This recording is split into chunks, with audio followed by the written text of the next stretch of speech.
கொடுத்தீங்களா எனக்கு ஒரு காப்பு?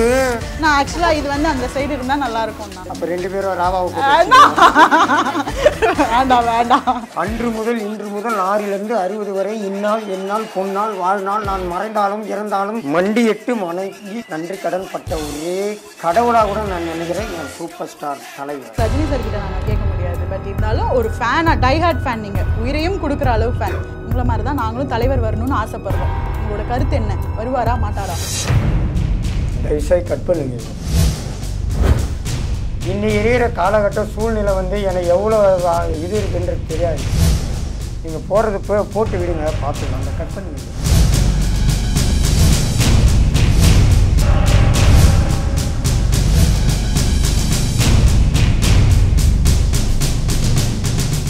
வனஸ் டிவி நேயர்கள் அனைவருக்கும் வணக்கம். ஸோ இன்னைக்கு ஒரு சிறப்பான ஒரு செலிபிரிட்டி மீட் பண்ணாதிருக்கேன். இவரை மீட் பண்ண வர்றோம் அப்படின்னு கேட்கறதுக்கு முன்னாடி நைட்ல இருந்து நான் சாப்பிடல, எதுவுமே பண்ணல அப்படின்னு வந்து சொல்லலாம். தண்ணி கூட குடிக்கலங்க. அதனால வந்து யார் அந்த பரபரப்பு அப்படின்ட்டு சொல்லிட்டு நீங்களும் ஈகரா வெயிட் பண்ணிட்டு இருப்பீங்க. அதாவது பார்த்தீங்கன்னா இதுக்கு மேலேயும் அவரை பற்றி நான் நிறைய லீட் கொடுத்துட்டு இருந்தேன்னு வச்சுக்கோங்க. பக்கத்தில் உள்ளவர் நீ கொஞ்சம் மூடப்பா அப்படின்னு வந்து சொல்லிடுவாருன்னு நினைக்கிறேன். ஸோ அதனால அவரை வெல்கம் பண்ணிடலாம். வணக்கம் அண்ணா. பிஜிலி ரமேஷ் அவர்களே, எப்படி இருக்கீங்க? வணக்கம். வணக்கம். எஸ், பவர் அப்படின்ற மாதிரி இருக்கு. சூப்பர். நான் எப்படி இருக்கீங்க? நல்லா இருக்கேன். நல்லா இருக்கீங்களா? ரொம்ப பிரிஸ்கா இருக்கீங்க. நான் உங்களை பார்த்தோன்னா இன்னும் எனக்கு கூடுதலா எனர்ஜி வந்துருச்சுன்னு சொல்லலாம். எஸ், எனர்ஜினா அந்த எனர்ஜி இல்லைன்னா நார்மலா உள்ள எனர்ஜி. சரி, ஓகே. லைஃப்ல எப்படி நான் போயிட்டு இருக்கு? ஆண்டவன் அருளாலையும் என் தலைவர் சூப்பர் ஸ்டார் ரஜினிகாந்த் அவர்கள் ஆண்டவருக்கு அப்புறம் அவரு தான் அப்போ எப்பவுமே இப்போ நல்லாவே இருக்கு. ஓகே, சூப்பர்ண்ணா. அதாவது சோஷியல் மீடியாவில் வந்து நிறைய விஷயங்கள் எது பண்ணாலும் ஃபேமஸ் ஆகிடலான்ட்டாங்க. அப்படி ஒரு ஃபேமஸ் தான் நீங்கள் அப்படின்னு வந்து சொல்லலாம். யூடியூப்பில் ஃபேமஸ் ஆனது. ஸோ இப்போ பார்த்தீங்கன்னா மியூசிக்கலி அப்படின்னு கேள்விப்பட்டிருக்கீங்களா? Wow, super. அதை பற்றி என்னென்ன கருத்து உங்களுக்கு சொல்லுங்கள். எப்படி இருக்கா? நல்லா இருக்கா? நேற்று விஜய் டிவிக்கு போயிருந்தேன். சரி, விஜய் டிவி ஒரு ப்ரோக்ராமுக்கு. அப்போதான் எனக்கே தெரியும் மியூசிக்கல்லாம். அப்படியா? அது அப்படின்றாங்க. ஏதோ ஒரு டைலாக் ஓடும், பாட்டு ஓடும், வாயாசிப்பு மட்டும். என் நண்பன் ஒருத்தர் இருக்கான், மண்ணை சாதிக்கின்ட்டு. ஃப்ரெண்டா? சரி, அவன் அதில் தான் பயங்கர ஃபேமஸ். ஓகே. அது நீங்கள் ட்ரை பண்ணியிருக்கீங்களா இன்னைக்கு? இல்லை, எனக்கு வராது. நீங்கள் கவலைப்படாதீங்க. இந்த ஷோ முடிச்சோன்னே நான் எடுத்து வச்சிருக்கேன் ஒரு மியூசிக், பண்ணிட்டு போகலாம். ஓகேவா? கண்டிப்பாக பண்ணுறோம், கலகுறோம். ஓகே, சரி, ஓகே. ஆனால் உங்கள் டைலாகையே வந்து பேசி அதை கேட்டிருக்கீங்களா? உங்கள் டைலாக் ஒன்று இருக்குது பார்த்தீங்களா? நீங்கள் வந்து நீ கொஞ்சம் அதெல்லாம் இருக்குல்ல, அதெல்லாம் பேசியிருக்காங்க. அதெல்லாம் கேட்டிருக்கீங்களா? கேட்டிருக்கீங்க, ரசிச்சிருக்கீங்க. சரி, ஓகே. உங்களோட ஃபேவரட் இது வந்து நாங்கள் கிரிக்கெட் அப்படின்றத கேள்விப்பட்டோம். ஓகேவா? கிரிக்கெட் வந்து எத்தனை வருஷத்துக்கு முன்னாடி ஆடி இருக்கீங்க? எனக்கு வயசு 17 வயசு ஆகுது. எப்போண்ணா? அப்போ இப்போ ஓகே. ஷார்ட் ஆயிட்டேண்ணா, சொல்லுங்க. கரண்ட் அடிச்சிட போது இல்லை, நான் நீங்கள் பக்கத்தில் இருக்கீங்களே சாக் அடிக்க, சொல்லுங்கண்ணா. ஓகே. இல்லை, நான் எப்பவுமே 7ஆம் கிளாஸ் 8ஆம் கிளாஸ் படிக்கும் போதே நான் வந்து கிரிக்கெட் ரொம்ப விரும்பி விளையாடுவேன். பயங்கரமா? அதான் விரும்பி விளையாடுவேன், விரும்பி பார்ப்பேன், விரும்பி விளையாடுவேன். சரி, ஓகே. ஆனால் இப்போ கரண்ட்டாக விளையாண்டுருக்கீங்களா? சமீப காலத்தில், போன வாரம் இல்லை முந்தின வாரம் அந்த மாதிரி ஏதாவது ஆப்பர்ச்சுனிட்டி கிடச்சிதா? இன்னைக்கும் எங்கள் வீட்டு தெரு பக்கம் பசங்க யாராவது விளையாண்டாலே 2 பால் போடு விளையாட்டு தான் அடிச்சுட்டு அடடா. ஸோ அந்த அளவு வந்து உடலுக்கு நல்லது அப்படின்னு வந்து சொல்லியிருக்கீங்க கிரிக்கெட் ஆடுறது. ஒரு இன்ட்ரெஸ்ட். ஆனால் நல்லது இல்லைன்னா அந்த விளையாட்டெல்லாம்? ஏன் நல்லது இல்லை? நல்லது நல்லதுதான். நல்லது அப்படி சொன்னேன் நான். சரி, ஓகேண்ணா. என்ன கிரிக்கெட் பிடிக்கும் அண்ணாக்கு? சில விஷயங்கள்லாம் உங்களுக்கு என்ன பிடிக்கும் தெரிஞ்சிருக்கு, அதை தான் வந்து இன்னைக்கு நம்ம பேசலான்னு இருக்கோம். ஸோ அந்த வகையில் வந்து காமெடி ஆர்டிஸ்ட்லாம் இருக்காங்க பார்த்தீங்களா? நிறைய பேர் லெஜெண்டெல்லாம் இருக்காங்க. ஸோ அப்போ யார் உங்களுக்கு ரொம்ப பிடிச்சிருந்தது? சந்திரபாபுவா? அவர் மாதிரி நல்லா நடனம், டான்ஸு, அவர் ஒரு ஸ்டெப் வேற போடுவார். மூட்டா லப்பா அந்த மாதிரி சந்திரபாபு மாதிரி ஒரு காமெடி. நாகேஷ், இந்த மாதிரி நாகேஷ்னு சொல்லக்கூடாது, நாகேஷ் சார், சந்திரபாபு சார், அந்த மாதிரி தான் சொல்லணும். ஓகே. ஸோ அப்போ அந்த டைம் ஆஃப் பீரியட்ல அவங்க. இப்போ கரண்ட்ல யாருன்னா பிடிக்கும்? நடுவில் எவ்வளோ பேர் வந்துட்டாங்க, எவ்வளோ இப்போ யாரு இங்கி பிங்கி பங்கி போட்டு எடுத்துக்கலாம். உங்களுக்கு யார் மைண்ட்ல இருக்காங்க? யாரு டக்குன்னா இவங்க நல்லா நடிக்கிறாங்கப்பா காமெடி, அதுக்கப்புறம் அந்த பிளேஸ்ல நான் தான்ப்பா பிஜிலி தான் அப்படின்னா? ஐயோ நான் அப்படி நினைக்கணும்னா ரசிகர்களுக்கு ஏமாற்றம் அல்லவா இது? நடுவில் சூரி வந்திருக்காப்புல, இப்ப யோகி பாபு வந்திருக்காப்புல, எவ்வளோ பேர் இருக்காங்க. வடிவேலு, விவேக், செந்தில், கவுண்டமணி, எவ்வளோ பேர் இருந்திருக்காங்க. அந்த லிஸ்ட்ல போட்டு சாதாரண லோக்கல் என்ன போய் அப்படி சொல்லலாமா? நான் அப்படிதான் தவறான இது தவறு அல்ல. இது உண்மையிலே வந்து ஆடியன்ஸா, நானும் ஒரு ஆடியன்ஸ் வச்சுக்கோங்களேன், நாங்களும் ஆசைப்படுறது அதேதான். கோலமாவு கோகிலாலே வந்து செம்மையா எதிர்பார்த்தோம் பயங்கரமா. அதுக்கப்புறம் பார்த்தா அண்ணா அடுத்தடுத்து நிறைய படம் நடிக்கிறாரு அப்படின்ட்டு வந்து சொல்லிட்டாங்க. கைவசம் நிறைய படம் இருக்குன்னு எங்களுக்கு தெரியும். ஆமா, நாங்க ஒட்டி கேட்டுட்டோம் அதை வேற. சரியா, என்ன மாதிரியான ப்ராஜெக்ட்ஸ் பண்ணிட்டு இருக்கீங்கண்ணா? ஒரு 2-3 படம் புக் ஆகியிருக்கு. சரிண்ணா. ஓகே. எல்லாம் ஒவ்வொரு நாள் 2 நாள் அந்த மாதிரி ஷூட் கேரக்டர் ஷூட்டு. ஆனால் உங்களுக்கு ஃபர்ஸ்டே ஆசை இருந்ததாண்ணா நடிக்கணும், அந்த மாதிரி ஏதாவது பெரிய லெவல் பிடிக்கணும், அந்த மாதிரி ஆசை இருந்ததா? என் வாழ்க்கையில் நினச்சி கூட பார்த்தது கிடையாது. அப்படியா? உண்மையாக சொல்கிறேன். ஓகே. ஸோ யதார்த்தமாக ஒரு கடவுள் கொடுத்த ஒரு வரம்னு எடுத்துக்கலாமா? உண்மை உண்மை ஓகே உண்மை. சரி, டக்குன்னு வந்து ரஜினி சூப்பர் ஸ்டார் படத்தில் வந்து நீங்கள் நடிக்கிறீங்க. உங்களோட இது எப்படி இருக்கும்? வார்த்தைகள் வராது, ஃபர்ஸ்ட் வார்த்தை வராது. தப்பா கேட்கல. ஓகே, என்னாச்சு எக்ஸ்பிரஷன்? அந்த மாதிரி ஒன்று கிடைச்சா அவ்வளோதான், லைஃப் செட்டில்டு. அது சந்தோஷம். மர்கையா ஆனாலும் பரவாயில்ல. மர்கையா சிலாக்கிட்டும். ஓகே, சிலாக்கிட்டும். இல்லை, நான் நம்மளோட கோட் வேர்ட்ஸ் இல்லை, அதெல்லாம் அப்படிதான். சரி, இப்போ வந்து தலைவர் அவர் வந்து படம் அந்த மாதிரி சொல்லியாச்சு. தலைவரை வந்து நீங்கள் ஃபஸ்ட்டு மீட் பண்ணுறப்போ வந்து சில பேர், இப்போ எனக்கு எடுத்துக்கிட்டிங்கன்னா உங்களை இன்டர்வியூ பண்ணுறப்போ, அண்ணா கிட்ட இந்த கொஸ்டின் கேட்கணும் அதெல்லாம் யோசிச்சுக்கிட்டே இருந்தேன். நீங்கள் அவரை பார்க்க போகிற அந்த கால் எடுத்து வைக்க போகிற அடுத்த அந்த செகண்ட் வரைக்கும் என்ன நான் யோசிச்சுட்டு இருந்தீங்க மைண்டில்? அந்த மைண்டில் யோசிச்சது தான் சொல்லணும். கண்டிப்பாக இப்போ வந்து நம்ம பேசினே இருக்கணும்னு வச்சிங்களேன். ஒரு கடவுள்கிட்ட நம்ம ஒரு வேண்டுதலுக்காக நம்ம போகிறோம். அந்த வேண்டுதலுக்காக அங்கே போகும்போது என்னென்னா, திடீர்னு வந்து அங்கே கடவுளை பார்த்து இப்படி கும்பிட்டுனே இருப்போம், கண்ணை மூடின்னு இப்படி சாமி கும்பிட்றோன்னு வச்சிங்களேன். டக்குன்னு வந்து அந்த மைண்டு வந்து டக்குன்னு என்ன யோசிக்கிறோம், என்ன சாமி கும்பிட்றோன்னே தெரியாது. அந்த மாதிரி தான் என்ன கேட்டால். இங்கே நம்ம நினச்சினே போவோம், அவரை பார்ப்போம், என்ன பேசணும்னு. அங்கே பார்த்த உடனே கண்ணும் தெரியாது, மண்ணும் தெரியாது, ஒன்றும் தெரியாது, ஃபுல்லு அரிக்குமே தவிர ஒரு நம்ம யாருன்றது எனக்கு தெரியாது, மற்றவங்க எப்படியோ தெரியாது, எனக்கு அப்படிதான். அந்த மாதிரி ஆயிடுச்சு உங்களுக்கு. ஸோ இப்போ அடுத்த ஒரு வாய்ப்பு இருக்கா பார்க்கறதுக்கு? தலைவரை கூப்பிட்டு போங்களேன். என்னையும் ஆண்டவன் சொல்ல, என்னையும் கூப்பிட்டு போங்களேன். ஆண்டவன் சொல்லணும். ஆண்டவன் என்னையும் கூப்பிட்டு போன்னு சொல்லலாம். ஆண்டவன் சொல்லணும். ஓகே, ஆண்டவரே அடுத்த வாட்டி சொல்லிடுங்க, நானும் பிஜிலி அண்ணா கூட சேர்ந்து போயிட்டு தலைவரை விசிட் போட்டுடுறேன். ஒரே ஒரு பையன், தங்கமான பையன், அவரை வந்து பாட வைக்கணும் ஆட வைக்கணுன்ற ஆசை இருக்கா? இல்லை அவன் படித்து பெரிய ஆளானா மட்டும் போதும், சினிமா சைடே வர வேணாம் அப்படின்ற ஏதாவது எண்ணங்கள் இருக்கா உங்களுக்கு? இப்போ உண்மையாக சொல்ல போனால் நான் மட்டும் சினிமாவில் வந்து நான் என்ன பண்ணிட்டேன், சினிமாவில் வந்து ஒன்றுமே இல்லை. அப்படிலாம் சொல்லக்கூடாது. நீங்க எவ்வளவு சாதிச்சிருக்கீங்க தெரியுமா? ஐயோ, மக்களை சாதிச்சிருக்கீங்க. என்னன்னா இப்போ கை கொடுங்க. செமையா பெர்ஃபார்மன்ஸ். ஓகே, மக்கள்னு சொல்லாதீங்க, நான் இயல்பாக பேசுறதுனால எனக்கு வந்து ஸ்டூடெண்ட்ஸ் எல்லாம் நிறைய பிடிச்சிருக்கு. எனக்கு ஸ்டூடெண்ட்ஸ்னா வெறும் அந்த டீனேஜ் ஏஜ் மட்டும்தான் சொல்ல முடியும்னா, அதை தாண்டி பார்த்தீங்கன்னா வயதானவர்களும் இருக்கட்டும், கல்யாணம் ஆனவங்க ஏஜ் குரூப்லாம் உங்களோட ரசிகைகளாக இருக்காங்க. இந்த மாதிரி உங்க மொபைல் வச்சிருக்காங்களே, இதை பார்க்குறவங்க மட்டும்தான் ரசிகர்கள். அதான் யூடியூப். ஓகே, உண்மையா பொய்யாப்பா? இதுக்கு வந்து நான் என்ன சொல்றது? நான் இப்படி என்னையே வந்து ஆஃப் பண்ணக்கூடாதுன்னா. ஆமா, நீங்க இந்த மாதிரி மொபைல் வச்சுருங்க தான் இப்போ டக்குன்னு பாக்குறாங்க. இவங்க போனா அவனான்னு தெரிஞ்சுக்க. அதனாலதான் வந்து சினிமா துறை என்ன பண்ணுச்சுன்னா உங்களை அப்படியே அலேக்கா தூக்கிட்டு போய் படத்துல போட்டாங்க. இப்ப படம்னா இப்ப யாருன்னா பாக்கலாம்ல, கரெக்டா? இப்ப பேசுங்க. ஸோ அதுதான் உண்மை. ஸோ அண்ணா கூடிய விரைவில் வந்து திரையிலெல்லாம் வந்து நம்மளுக்கு அப்படி காட்சி அளிக்க போறாரு. நான் உங்களோட டைலாக் ரொம்ப ஃபேமஸ், நான் எல்லாரும் கேட்டிருப்பாங்க. இருந்தாலும் எனக்காக, உங்க தங்கைக்காக பார்த்தீங்கன்னா எனக்கு அந்த டைலாக், ஃபேமஸான டைலாக் இருக்குல்ல, நம்ம சித்து கிட்ட வந்து பேசியிருப்பீங்களே, அது எங்களுக்காக. பரவாயில்ல, அதான் எனக்காக, உங்க தங்கைக்காக. ஆமா, நீங்க கேக்குறீங்களா கேள்விய? அப்படியா? கடைசியில மூடப்பான்னு வந்துருமே. மூடம்மான்னு சொல்றேன் அப்போ. ஓகே, சேஞ்ச் பண்ணிக்கலாம். சரி, ஓகே. எப்படி கேட்கலாம்? மூடம்மா. மூடப்பாணி. வேணாம். பரவாயில்லண்ணா, கேளுங்க, நல்லா தான் இருக்கும், இன்ட்ரெஸ்டிங்கா.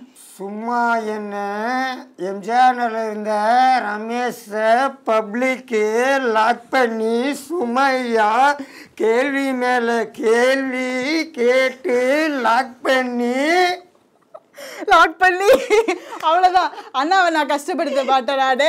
சரி அண்ணா, ரொம்ப அழகாக சிரிச்சுக்கிட்டே பேசுறீங்க, எல்லாத்துக்குமே சூப்பராக வந்து பதில் சொல்றீங்க. பட் தமிழ் சினிமா இண்டஸ்ட்ரியில் வந்து நீங்கள் வந்தாச்சு, இண்டஸ்ட்ரிக்குள்ளே வந்தாச்சு. அதனால பார்த்தீங்கன்னா இந்த கேள்வி யாருன்னாலும் சொல்லலாம், ஓகேவா? நீங்கள் வந்து என்ன நினைக்கிறீங்கண்ணா இந்த இண்டஸ்ட்ரியை பற்றி? எல்லோரும் சொல்கிறாங்க, சில பேர் வந்து தமிழை விட பார்த்தீங்கன்னா பாலிவுட், ஹாலிவுட், டாலிவுட் அப்படின்னு சொல்கிறாங்க. அதெல்லாம் வந்து பார்த்துருக்கீங்களா படங்கள்? அதில் ஹாலிவுட்டு, டாலிவுட்டு, ஜாலிவுட்டு, சூப்பர் ஹிட்டு இது சுமையா. ரைட்டு. நான் அண்ணா ஏதோ சொல்ல வராருன்னு நினைச்சேன், எனக்கே வைக்கிறாரு ஆப்பு. இல்லண்ணா, நல்லா இருக்கு, நல்லா இருக்கு, நல்லா குடித்தீங்களா எனக்கு ஒரு காப்பு? நான் ஆக்சுவலா இது வந்து அந்த சைடு இருந்தா நல்லா இருக்கும்ண்ணா. அப்படிங்களா? ஆமாண்ணா, அது செம்மையா இருக்குண்ணா. இது அப்ப ரெண்டு பேரும் ராவாவை வேண்டாம் வேண்டாம். சரி, ஓகே. அந்த படங்கள்லாம் பார்த்துருக்கீங்கல்ல, தெலுங்கு, மலையாளம், நம்ம சைடு வேற, அதெல்லாம் வேணாம். இல்லை, முதல்ல நமக்கு புரியுற பாஷை தானே நம்ம பார்க்கணும். சரி, ஓகே. சரி, இப்போ வந்து ஒரே ஒரு கொஸ்டின் என்னன்னா, நம்மலாம் வந்து நார்மலாக நல்ல ஒரு சென்னை லோக்கல் சென்னையில் உள்ளவங்க, இப்போ என்ன கூட திட்ட சொன்னால் நல்லா திட்டி விட்ருவோம் யாரையாவது. இல்லைண்ணா, அந்த மாதிரி வார்த்தைகள் வரும் அப்படின்னு சொல்லிட்டேன். இப்போ அண்ணாக்கு பயங்கர கோவம் ஆயிட்டு நீங்கள் என்ன திட்டுறீங்க, என்ன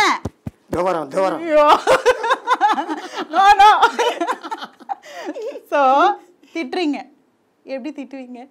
பாவம் தங்கச்சி, கொஞ்சம் மன்னிச்சுக்கோங்க, சொல்லுங்க. இது எல்லாருக்கும் அண்ணா, டெடிகேஷன் எல்லாருக்கும் ஒன்லி ஃபார் மீ. ஜாலியாக. அட விஜய் பாட்டு ஒன்று. விஜய் சார் பிடிக்குமா உங்களுக்கு? எல்லாருமே தான் பிடிக்கும் விஜய் சார். அஜித் அண்ணா?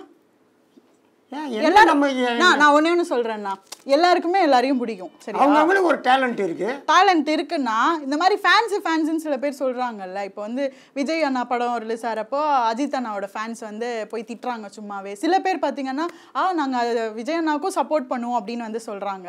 ஸோ இப்போ இந்த ஃபேன்ஸ் எல்லாம் எப்படி பாக்குறீங்க? ஏன்னா நீங்க வந்து அப்ப இருக்கிறப்போ இந்த மாதிரி அடிச்சுக்கிறல யாருமே, இப்போ உள்ளவங்க அடிச்சுக்கிறாங்க ஒரு விஷயத்துக்கு. உண்மையே சொல்ல போனா ஒரே ஒரு விஷயம், அது எந்த ஒரு ரசிகராக இருந்தாலும் நடிகர்களுக்குள்ள அவங்களுக்குள்ள எல்லாமே ஒத்துமையாக தான் இருப்பாங்க. இந்த ரசிகர்ன்ற முறையில் தான் அவங்களுக்குள்ள வேறுபாடு இருக்குமே தவிர அவங்க எல்லாம் ஒற்றுமையாக தான் இருப்பாங்க, ஒற்றுமையாக தான் இருக்காங்க. எல்லாருமே ஒற்றுமையாக இருக்காங்க. சரி, உங்ககிட்ட வந்து இப்போ ஒரு 5 கேள்வி வந்து ஒரு வேர்டு சொல்கிறேன் நான். உங்கள் மைண்டில் என்ன இருக்கோ அதை வந்து நீங்கள் சொல்லலாம். கண்டிப்பாக. இந்த விஷயத்துக்கு இவங்கப்பா அப்படின்னு சொல்லிட்டு. விஜய் சித்து என்னை முதல்ல பேட்டி எடுத்ததுனால தான் இந்த நிலைமையில உங்ககிட்ட பேசின்னு இருக்கேன். அவரு கோலமாவு கோகிலா டான்ஸ் மாஸ்டர் சதீஷ் அவரது வந்து சபிக்ஷ் அந்த பாட்டு வந்து கற்றுக் கொடுத்தாரு. ஓகே, அவ்வளோதானா? ஏதோ காமெடியாக சொல்லுங்க. இல்லை, உண்மையை தானே சொல்கிறேன், ஒவ்வொரு வார்த்தை தானே சொன்னீங்க. ஓ அப்படி. ஓகே. ஸோ தலைவர் அன்று முதல் இன்று முதல் 6லிருந்து 60 வரை இந்நாள் எந்நாள் பொன்னாள் வாழ்நாள் நான் மறைந்தாலும் இறந்தாலும் மண்டியிட்டு வணங்கி நன்றி கடன் பட்ட ஒரே கடவுளாக கூட நான் நினைக்கிறேன் என் சூப்பர் ஸ்டார் தலைவர். வானத்தில் இருப்பதோ பல ஸ்டார், பூமியில் இருப்பதோ ஒரே ஸ்டார், அவர்தான் எங்கள் நிரந்தர சூப்பர் ஸ்டார். சூப்பர் எப்படி சொன்னாரு பாருங்க. சூப்பர் ஸ்டார் ரஜினி, எம்ஜிஆர் நகர் பிஜிலி. Wow, ultimate of India. Super. சரி, காதல் லைஃப்ல இருந்திருக்கா உங்களுக்கு? ஃபர்ஸ்ட் காதல் இந்த இதெல்லாம் சொல்லுவாங்க, ஸ்கூல் டேஸ்ல வந்து எனக்கு ஒரு லவ் இருந்தது, டீச்சரை லவ் பண்ணேன் அப்படின்லாம் சொல்லுவாங்க. உங்களுக்கு அந்த மாதிரி பள்ளி பருவத்துல காதல் இருந்ததா? நான் உண்மையாக தான் பேசுவேன். சரி, ஓகே. இப்போ கூட நீங்க வந்து பில்டப் எல்லாம் ஓவரா குத்துன்னு இருக்கீங்க. அப்படி அதான் உங்க வேலை இது. ஆனா அப்ப நான் பேசுறது நீங்க கரெக்டா பேசுறீங்க, ஓகேவா? அது நீங்களா இருந்தாலும் சரி, நானா இருந்தாலும் சரி, ஆணாக இருந்தாலும் பெண்ணாக இருந்தாலும் முதல் காதல்ன்றது காதல் பண்ணாதான் ஆணும் கிடையாது பெண்ணும் கிடையாது. அது நீங்க என்கிட்ட உதட்டுல ஒன்னா போய் பேசலாம். ஐயோ, இது உண்மை. ஓகே. உங்கள் மனசாட்சியை தொட்டு சொல்லுங்க. நீங்கள் என்கிட்ட சொல்ல வேணாம், ஆனால் உங்கள் மனசுக்கு தெரியும். ஓகே. உண்மையா பொய்யா? என்னன்னா இதெல்லாம் ஓவர். சரி ஓகே, நான் வச்சுக்கலாம், உங்களுக்காக நான் வச்சுக்கிறேன். உங்களுக்காக அப்படியெல்லாம் சொல்லக்கூடாது. அது ஆணா இருந்தாலும் பெண்ணா இருந்தாலும் சரி. சரி, காதல்ன்றது பண்ணாதவன் உலகத்துல மனுஷனே கிடையாது, மனுஷனே கிடையாது. ஓகே, ஆனா உங்களோட காலேஜ் அதாவது ஸ்கூல் இருக்குல்ல, பள்ளி பருவத்தை நான் கேட்டேன். ஞாபகம் இல்ல, நான் ஞாபகம் பெண்ணா இருந்துட்டா அப்ப நானா பெண்ணா இருக்குன்னு சொல்லிட்டேன் எக்ஸாம்பிளுக்கு. அது வந்து மறுபடியும் கேட்டுக்கிறீங்க. அவங்க பேரை கேட்கறதுக்கு ஒரு ஆசை நான். எனக்கு அந்த லக்கி யாரு அப்படின்றதுக்காக தான் கொடுத்து வச்சவங்க நான். அவங்க என் ஒய்ஃப். ஓகே, எப்படி அடிச்சாரு பாருங்க ஒய்ஃப்ட்டு. சரி ஓகே, தப்பிச்சிட்டீங்க நீங்க. சரி ஓகே ரைட்டு. சரி, இப்போ நிறைய ஆங்கர்ஸ் இருக்காங்க, நிறைய பேர் வந்து இன்டர்வியூலாம் பண்ணியிருப்பாங்கல்ல. கடுப்பாயி எந்திரிச்சு போன தருணம் ஏதாவது இருக்கா? இல்ல சத்தியமா. ஆனா கொஞ்ச நேரம் முன்னாடி நீங்க தான் அதையும் சொல்லிடுறேன். இந்த பிள்ளைக்கும் அந்த கேள்விக்கும் எந்த சம்பந்தமும் இல்லை அண்ணா. இந்த பிள்ளைக்கும் இந்த சம்பந்தக்கும் கேள்வி இல்லை. நீங்க கேள்விகள் கேட்டது தவறு, நான் பதில் சொன்னது தவறா? தவறு இல்லை. ஓகே, இன்னைக்கு யாரு மாட்டி சேர்த்தாங்களோ இல்லையோ, சும்மையா அவ்வளவுதான், கதம் ஓகேயா அப்படின்றது சொல்லலாம். உங்களோட தலைவர், ஃபேவரட்டான தலைவர், உங்களுதுன்னு சொல்றதை விட நம்ம எல்லாருக்கும் ஃபேவரட்டான தலைவரோட டயலாக் இருக்கு பார்த்தீங்களா? காலால பேசுவாரு, யாரே செட்டிங்க, நான் பேச வேணாம், அதனால நீங்க உங்களோட ஓன் ஸ்டைல்ல. கேரே செட்டிங்க, வேங்கையமாவும் ஒத்தல நிக்க தில்லு இருந்தா மொத்தமா வாங்கல. வந்துடலாமா? ஓகே, காலா டயலாக் எங்களுக்காக பேசியாச்சு. அண்ட் ஃபைனலாக பார்த்தீங்கன்னா நம்மளோட தலைவரோட படம் வந்து கூடிய விரைவில் ரிலீஸ் ஆக போகுது. பட் டைம் அதுக்கு எடுத்தாலும் ட்ரெய்லர் ரிலீஸ் பண்ணாங்கல்ல 2.2, பார்த்தீங்களா? செம்மையாக இருந்ததுல்ல? பார்த்துட்டு எப்படி நீங்கள் இன்னும் வந்து ஓகே படம் வரப்போகுது, என்ன பண்ணலான்னு இருக்கீங்க? 2.0 பேட்டையிலேருந்து கோட்டையிலேருந்து எல்லாமே நாங்கள் அவ்வளோ தமிழ்நாடுல உலகமே எதிர்பார்த்துன்னு இருக்கிற ஒரு படம். தலைவர் படம் 2.0 மட்டும் கிடையாது, எந்திரன் 2 அது மட்டும் கிடையாது, வரப்போகிற பேட்டையும் சரி. அதுக்கப்புறம் இன்னும் 10 படம் அவர் நடிக்கணும், 100 இன்னும் 50 படம் நடிக்கணும் கூட நாங்கள் எதிர்பார்த்துன்னு இருக்கோம். அது வந்து ஒரு படத்தை தான் நாங்கள் எதிர்பார்க்கல, அவர் படத்தை ஒவ்வொரு நாளும் நாங்கள் எதிர்பார்த்துன்னு ஒரு ரசிகனா வச்சு நான் சொல்கிறேன். 2.0 மட்டும் கிடையாது, டோட்டலி எல்லா படத்தையும் எதிர்பார்க்குறோம். ஓகே, ஸோ எல்லா படத்தையும் வந்து நான் ஆக்ரோஷத்தோட சொல்கிறேன். நான் எனக்கு லைட்டாக பயந்துட்டேன் நான். ஓகே, ஸோ அந்த அளவு வந்து உண்மையான ரசிகர் வந்து வாய் வார்த்தையில் சில பேர் சொல்லுவாங்க நீங்கள் டை ஹார்ட் ஃபேன் அப்படின்னு சொல்லிட்டு. அந்த ஒரு வைப்ரேஷன், உணர்ச்சி வசம் கண்டிப்பாக பார்க்க முடியுது. கண்ணெல்லாம் லைட்டாக கலங்கி அப்படி ரெட்டிஷ் ஆகி கண்ணு செவக்குது பார்த்தியா அப்படின்னு வாங்களே, அந்த டைலாக் தான் உங்களுக்கு சூட் ஆகும்னு நினைக்கிறேன். ஸோ பியூட்டிஃபுல்லாக வந்து கொடுத்தீங்க. நான் இன்டர்வியூ ரொம்ப ஜாலியாக போச்சு. அதாவது நான் வந்து ஒரு டிஃப்ரெண்ட்டான ஒரு பர்சனை மீட் பண்ணியிருக்கேன், சந்தோஷமாக இருந்தது. அப்படியே 2 வார்த்தை என்னை பற்றி சொல்லிட்டு மக்களுக்கு என்ன சொல்ல போகிறீங்க? சௌமியா சௌமியா சௌமியா சௌமியா சௌமியாக்கும் சுமையாக்கும் எல்லாம் ஒரு பாட்டு. அதில் ரைட், எனக்கும் பிடிக்கும் அந்த பாட்டு. ஓகே, அப்போ நாகார்ஜுனா ரொம்ப பிடிக்கும்னு நினைக்கிறேன். இல்லை, நான் அவர் தெலுங்கு, நம்ம தமிழ் தான் எனக்கு. ஓகே, சிறந்த முறையில் இந்த மாதிரி வந்து சுமையா, என் அருமை தங்கையானவர்கள் இந்த ஒன்னஸ் இன்டர்வியூக்காக பேட்டி அளித்ததுக்கு சூப்பர் ஸ்டார் ரஜினிகாந்தின் ஆசீர்வாதத்தோடும் கடவுள் அருளாலும் இந்த பிஜிலி ரமேஷ் சுமையா அவர்களுக்கு, என் அருமை தங்கையான அவர்களுக்கு இந்த பேட்டியாக கொடுத்ததற்கு இந்த சேனல்ஸை நீங்கள் லைக் பண்ணணும், சப்ஸ்கிரைப் பண்ணணும். கண்டிப்பாக இதெல்லாம் விரும்புவீங்க. எஸ், கண்டிப்பாக. ஸோ அண்ணா கையிலேருந்து எனக்கு ஒரு சாக்லேட் கிடச்சிச்சு. இந்த கவரை நான் பத்திரமா வச்சுக்க போகிறேன். இதுக்கு யாரெல்லாம் வந்து அடிச்சுக்கிட்டு வர போகிறாங்கன்னு தெரில. ரொம்ப ரொம்ப நன்றிண்ணா, சூப்பரான இன்டர்வியூ கொடுத்தீங்க. கூடிய விரைவில் உங்கள் படம் முடிஞ்சு அதில் வந்து நாங்கள் உங்களை இன்டர்வியூ பண்ணுறோம். ஓகேவா? தேங்க்யூண்ணா, தேங்க்யூ ஸோ மச். அந்த ஸ்டைல் கடைசியில் ஒரு ஸ்டைல் கொடுத்துருங்க. அந்த சைடா, இங்கே இந்த சைடு. எஸ், ஒன்னஸ் சேனல், இந்த சேனலுக்கு லைக் பண்ணுங்கள், ஷேர் பண்ணுங்கள், சப்ஸ்கிரைப் பண்ணுங்கள், கமெண்ட் பண்ணுங்கள். பிஜிலி ரமேஷ்.